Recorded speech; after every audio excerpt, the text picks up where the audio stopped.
얼마 전부터 그 먹방 이런 게 유행을 인터넷 TV에도 많이 했고요. 저도 먹방을 한번 해보려다가 저는 먹는 데도 별 재주도 없고 요리하는 데도 재주가 없어서 그런 거는 안 하기로 했습니다. 근데 요즘 뭐 셰프 요리사들의 전성시대다 그러는데 괜히 그건 거 보고 셰프가 멋지게 보이고 전문직처럼 생각하는 분들은 함부로 근처 가지도 말기 바랍니다. 미국의 직업들 중에서 어려운 10대 직업 중에 하나가 7등인 게 있더라고요. 요리사가 있더라고요. 뭐 월급은 평균 한 4천만 원 정도 받는데 미국 요리사들 한국 요리사들보다 대우가 좋은 것 같습니다.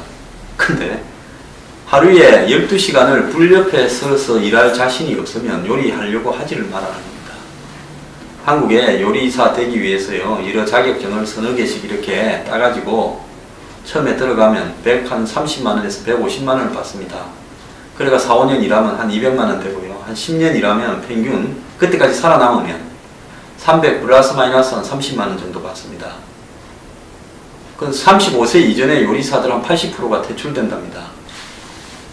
그래서 텔레비 나와가지고 멋져 보이는 그 엔터테이너가 된 요리사들은요, 부모 잘 만나서 애 요리학교 유학 갔다가 자기 부모가 돈 대준 집에서 그 레스토랑 하나 차리거나 아니면 그 돈 많은 사람 하나 잡아가지고 그 사람의 이 식당들, 한 사람이 식당을 프랜차이즈로 여러 개를 관리하면 그 사람의 식당에 월급쟁이 요리사로 일하는 사람들입니다.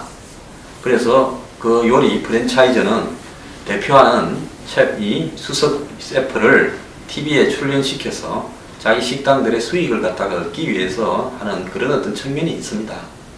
그렇기 때문에 텔레비에, TV에 보이는 요리사의 세계는 열악한 7, 8%가 다 죽고 생고생을 하는 그런 요리사의 세계와는 좀 다른 부분이니까요. 그 부분을 보고 그냥 요리사 되겠다고 생각하는 젊은이들이 없기를 바랍니다. 정말로 땀과 피눈물을 흘리면서 한번 요리로 성공해 보겠다 할 각오가 된 사람만 요리사를 해야 됩니다.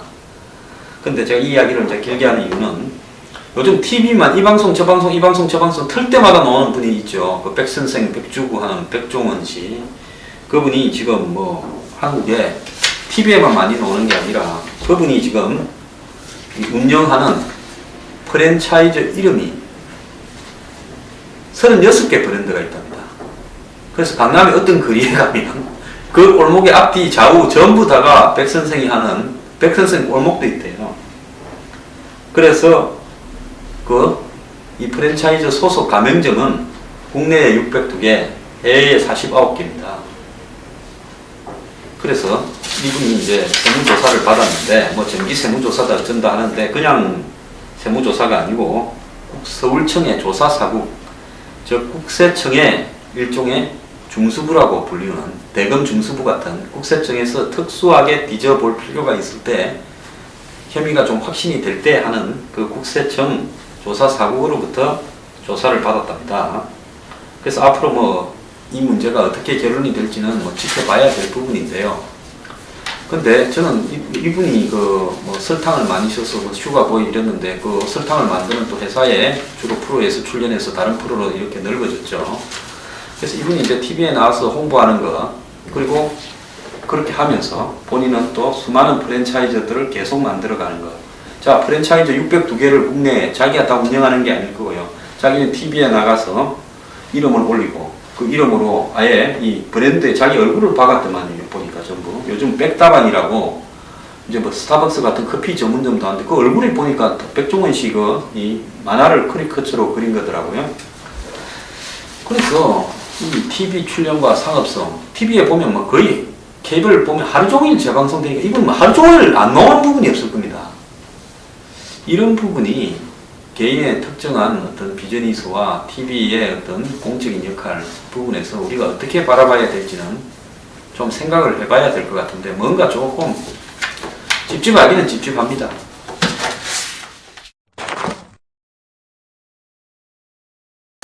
중국에서도 헬 차이나 아우성이 야단이랍니다. 그러니까 가난한 집의 애가 참 빼빠지게 가난한데 중국 시골에요. 죽도록 고생해서 공부를 잘해서 대학에 합격했는데 학비 조달이 막막해가지고 대학에 못 간다. 또는 도시와 농촌 출신 대학생들의 취업과 임금에 있어서 격차, 즉 취업을 얼마나 하느냐, 도시 출신이 얼마나 하느냐, 농촌 출신이 얼마나 하느냐, 또 취업을 해도 월급을 얼마나 받느냐, 이런 격차들이요 굉장히 크답니다. 그래서 중국의 명문대 취업률은 80.5%인데 일반 대학 취업률은 지방대 67.7%고 일반 대학 중에서도 도시 출신 취업률은 87.7%인데 농촌 출신 취업률은 69.5%라는 겁니다. 그리고 도시 출신 취업자의 첫 월급은 62만 원인데 평균 농촌 출신은 이것보다도 한 5분의 1이 더 적답니다. 그래서 이 농촌 출신 학생들이 어려운 집안 형편 때문에 대학에 가더라도 공부와 취업 준비에 전념할 수 없고 중국에서 가장 중요한 것은 관시 아닙니까? 이 관시 때문에 좋은 직장에 들어갈 확률도 별로 없다는 겁니다. 그래서 중국의 직장도 뒷구멍으로 많이 들어간다는 거죠. 그런데 한국도 그런 게 지금 많습니다. 그래서 이 중국의 인민일보는 중국의 기관지 아닙니까? 국가 공산당 기관지인데 가난 대무민 행상이다 이렇게 이야기를 했습니다. 그러니까 한문으로 빈이대 그래가지고 중국말로 피널다이 이렇게 이야기한답니다. 인민일보는 빈부격차가 고착돼 계층 상승의 통로를 막고 있다면서 이를 빨리 극복하지 못하면 계층 전이가 불가능해진 상황이 오히려 정상 상태처럼 보이는 사회가 될 거다 우려했다는 겁니다. 그래서 대학생들의 가장 큰 불만이 관시, 즉 관시라는 것은 이 사람 사이의 인맥이 의미합니다. 관시가 없으면 취업할 수 없다는 거고 노력과 능력이 아닌 관시를 통한 취업은 기회의 평등을 심각하게 훼손하고 있다 이렇게 이야기한답니다. 실제로 중국에서는 베이징대 등 인류대 출신들은 기업이나 정부기관이 모셔가지만은 이 빈곤층들이 농촌 출신들이 인류대학에 이렇게 갈 가능성은 거의 없어져 간다. 중국에도 가해가 굉장히 많다고 들었습니다. 중국이 80년대 이후에 태어난 청년이 4억 명이 이르는데 그러니까 이 태어나면서부터 이 사람들 중에 거의 대부분은 가난한 사람으로 살아갈 수밖에 없다는 겁니다.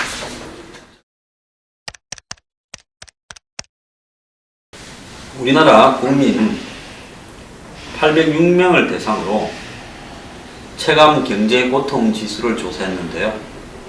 40대, 그 다음에 나이로는 40대, 소득으로는 중소득층, 그 다음에 자영업자 이런 그 계층에서 체감 경제 고통이 제일 크다는 겁니다.